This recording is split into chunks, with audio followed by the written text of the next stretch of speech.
Kadapa YSRCP MP అభ్యర్థిగా YS Avinash Reddy అన్నకు vote వేసి గెలిపించాల్సిందిగా కడప ప్రజలందరినీ కోరుతున్నాను. అక్కడ కాంగ్రెస్ పార్టీ తరఫున మురుసుపల్లి శర్మిలా శాస్త్రి, రాజశేఖర్ రెడ్డి గారి కూతురు అక్కడ పోటీ చేస్తున్నారు. అవినాష్ రెడ్డి అన్న వర్సెస్ షర్మిలా శాస్త్రి, ఇద్దరిలో కడప ప్రజలకు ఎవరు అందుబాటులో ఉన్నారు? వైఎస్ఆర్సీపీ పార్టీ పెట్టినప్పటి నుండి కూడా అవినాష్ రెడ్డి అన్న కడప ప్రజలందరికీ కూడా అందుబాటులో ఉన్నాడు. వైఎస్ వివేకానందరెడ్డి పార్టీ పెట్టినప్పుడు కాంగ్రెస్ పార్టీ తరఫున మంత్రిగా పనిచేసి అక్కడ వైఎస్ఆర్సీపీ పార్టీకి అపోజిషన్గా పనిచేసిన రోజుల్లో కూడా జగనన్నకు తోడుగా ఉన్న వ్యక్తి వైఎస్ అవినాష్ రెడ్డి గారు. ఈరోజు మురుసుపల్లి శర్మిలా శాస్త్రి కడప ప్రజలకు అందుబాటులో ఉందా లేదా అనేది కడప ప్రజలందరూ కూడా అర్థం చేసుకోవాలి.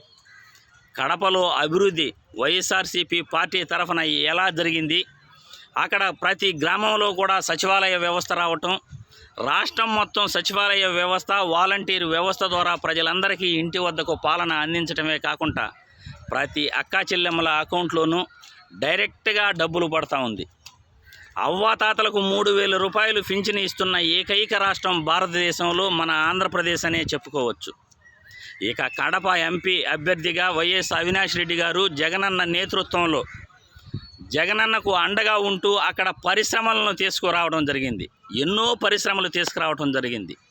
అందులో ముఖ్యంగా కడప జిల్లాలోని కొప్పర్తిలో ఇండస్ట్రియల్ పార్కు 75,000 మందికి ఉపాధి కలిగేలా పరిశ్రమలు తీసుకురావటం, సెంచరీ ప్యానల్ ప్లైవుడ్ సంస్థ కడప జిల్లాలో బద్వేలు దగ్గర ఏర్పాటు చేయటం జరిగింది. సెంచరీ ప్యానల్ ప్లైవుడ్ సంస్థ 3,900 మంది నిరుద్యోగులకు ఉపాధి కల్పిస్తూ 25,000 మంది రైతులకు పరోక్షంగా ఉపాధి కల్పిస్తున్న ప్లైవుడ్ సంస్థది. ఇలా ఎన్నో పరిశ్రమలు కడపకు జగనన్న నేతృత్వంలో వైఎస్ అవినాష్ రెడ్డి గారు తీసుకురావటం జరిగింది. ప్రతి ప్రజలకు, ప్రతి పౌరుడికి కూడా కడపలో ఎవరికి ఏ కష్టం వచ్చినా అవినాష్ రెడ్డి అన్న వాళ్ళకి తోడుగా ఉంటాడు. ఎప్పుడు పిలిచినా, ఎక్కడ పిలిచినా ఆయన అందుబాటులో ఉంటాడు. ఎప్పుడు వెళ్ళి వాళ్ళ ఇంటి తలుపు తట్టినా కానీ అవినాష్ రెడ్డి అన్న ప్రజలకు సేవ చేయటంలో ముందుంటాడు. మరి మురుసుపల్లి శర్మిలా శాస్త్రి అవినాష్ రెడ్డి అన్నలాగా అక్కడ అందుబాటులో ఉంటుందా అని ప్రజలందరినీ కూడా నేను ఈ వీడియో ద్వారా ప్రశ్నిస్తున్నాను.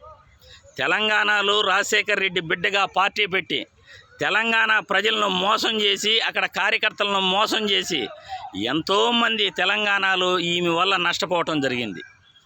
తెలంగాణలో పార్టీ మూసేసి చంద్రబాబుతో కుమ్మక్కయ్యి కాంగ్రెస్ పార్టీ తరఫున ఇక్కడ ఆంధ్రప్రదేశ్కి రావటం జరిగింది. జగనన్నపై వ్యక్తిగత కక్షలతో వ్యక్తిగతంగా లాభం పొందేందుకు జగనన్నపై దాడి చేస్తూ ఈరోజు జగనన్నకు ఆపోజిట్గా ఆమె కాంగ్రెస్ పార్టీ తరఫున చంద్రబాబుతో కుమ్మక్కై లాలూచిబడి అక్కడ ఎంపీ అభ్యర్థిగా నిలబడటం జరిగింది. కాబట్టి ప్రతి ఒక్కరూ కూడా అర్థం చేసుకోవాలి. కడపలో మీకు అందుబాటులో ఉన్న వ్యక్తి వైఎస్ అవినాష్ రెడ్డి అన్న. ఈరోజు జగనన్న పథకాల ద్వారా అవ్వాతాతలకు, అక్కా చెల్లెమ్మలకు డబ్బులు పడటమే కాకుండా సచివాలయ వ్యవస్థ మరియు వాలంటీర్ వ్యవస్థ ద్వారా ఇంటి వద్దకు పరిపాలన తీసుకొచ్చిన వ్యక్తి జగనన్న. అదేవిధంగా ప్రాథమిక ఆరోగ్య కేంద్రాలు, గ్రామాలలో విలేజ్ హెల్త్ సెంటర్లు, డిజిటల్ లైబ్రరీలు, రైతు భరోసా కేంద్రాలు తీసుకువచ్చిన వ్యక్తి జగనన్న. రైతు భరోసా కేంద్రాల ద్వారా ప్రతి రైతును చెయ్యిబట్టి నడిపిస్తూ ప్రజలకు సేవ చేస్తున్న వ్యక్తి జగనన్న. ఆ జగనన్నకు అండగా వైఎస్ అవినాష్ రెడ్డి అన్న కడప ప్రజలందరికీ కూడా అందుబాటులో ఉన్న వ్యక్తి, కడప అభివృద్ధికి కృషి చేస్తున్న వ్యక్తి. కాబట్టి ప్రతి ఒక్కరూ కూడా ఇది అర్థం చేసుకుని మురుసుపల్లి శర్మిలా శాస్త్రికి ఓటు వేస్తే మీకు అందుబాటులో ఉండదు. ఆమె తెలంగాణలో ఉండిపోతుంది. ఇక్కడ లోకల్ అభ్యర్థిగా కడపలో వైఎస్ అవినాష్ రెడ్డి అన్నకు ఓటు వేస్తే కళ్ళ ముందు ఉంటాడు. మీకు తలుపు తట్టి పిలిచినా, అర్ధరాత్రి పిలిచినా కానీ మీకు అందుబాటులో ఉంటాడు.